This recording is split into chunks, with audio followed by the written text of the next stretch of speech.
আসসালামু আলাইকুম। আজকে পর্বে ময়দা এবং চিনি দিয়ে বিকালের একটা ঝটপট নাস্তা রেসিপি শেয়ার করব, যেটার নাম পাতা পিঠা। আর এটা বানাতেও খুব কম সময় লাগে। প্রথমে আমি এই রেসিপি ডোটা তৈরি করে নিব। এর জন্য একটি বোলের মধ্যে আমি 1 কাপ ময়দা নিয়েছি। আপনারা চাইলে ময়দা পরিবর্তে আটাও নিতে পারেন। আর এখানে দিচ্ছি হাফ চা চামচ লবণ আর 1 টেবিল চামচ তেল। এখন ময়দার সাথে তেলটা খুব ভালোভাবে ডলে ডলে একটু মিক্স করে নিতে হবে। এরপরে আমি এখানে রুম টেম্পারেচারে থাকা নরমাল পানি নিয়েছি হাফ কাপ পরিমাণে। সেই পানিটা আমি অল্প অল্প করে দিচ্ছি এবং এটাকে একটা ডো টাইপের তৈরি করে নিচ্ছি। আমি এখানে হাফ কাপ পরিমাণ পানি নিলেও আমার সবটুকু পানি লাগেনি, অল্প কিছুটা পানি রয়ে গিয়েছে। তো এই যে এরকম একটা শক্ত টাইপের একটা ডো তৈরি করে নিতে হবে। এখন এর মধ্যে আমি সামান্য একটু তেল মাখিয়ে এখন এটাকে রেস্টে রেখে দিচ্ছি 30 মিনিটের জন্য। তো 30 মিনিট পর এখন এই ডোটা আরো বেশি সফট হয়ে গিয়েছে। তো আবার আমি এটাকে মথে নিচ্ছি এবং আমি এটাকে ছোট ছোট করে ভাগ করে নিচ্ছি। একটা ভাগ রেখে বাকি সবগুলো ঢেকে রেখেছি। এখন এই একটা ভাগ নিয়ে আমি এটাকে একটা একদম পাতলা টাইপের একটা রুটি বেলে নিচ্ছি। এই যে দেখুন এই রুটিটা কতটা পাতলা হয়েছে। তো এইভাবে করে পাতলা করে এটা বেলে নিতে হবে। এখন একটা পিজা কাটার দিয়ে এর চারপাশে আমি এটাকে সমান করে কেটে নিচ্ছি।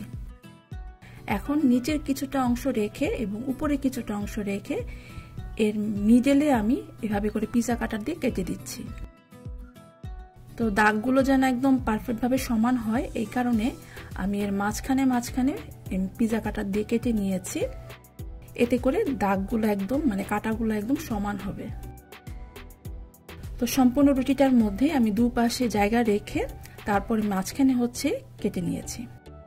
এখন এদিকে আমি একটু পানি নিয়েছি, পানির সাহায্যেই গিয়ে রুটিটা পুরোপুরি জোড়া লাগানো যাবে। তো আমি দুপাশে পানি লাগিয়ে এটাকে যে ভাঁজ করে দিলাম,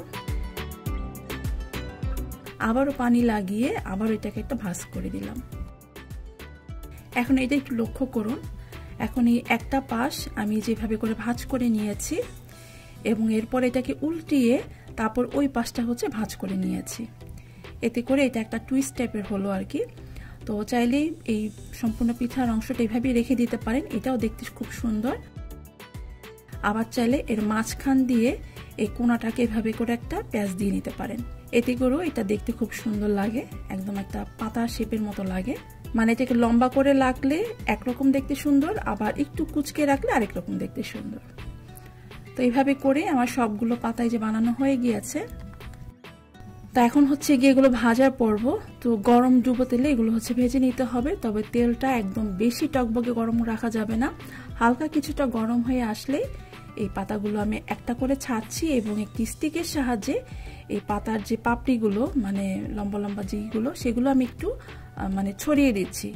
এতে করে পাতাটা দেখতে খুব সুন্দর লাগবে, ছড়ানো লাগবে। আর বুঝতেই পারছেন আমি কিন্তু একদম বেশি আঁচে এগুলো ভাজছি না, অল্প আঁচে আস্তে আস্তে করে এগুলো ভেজে নিচ্ছি।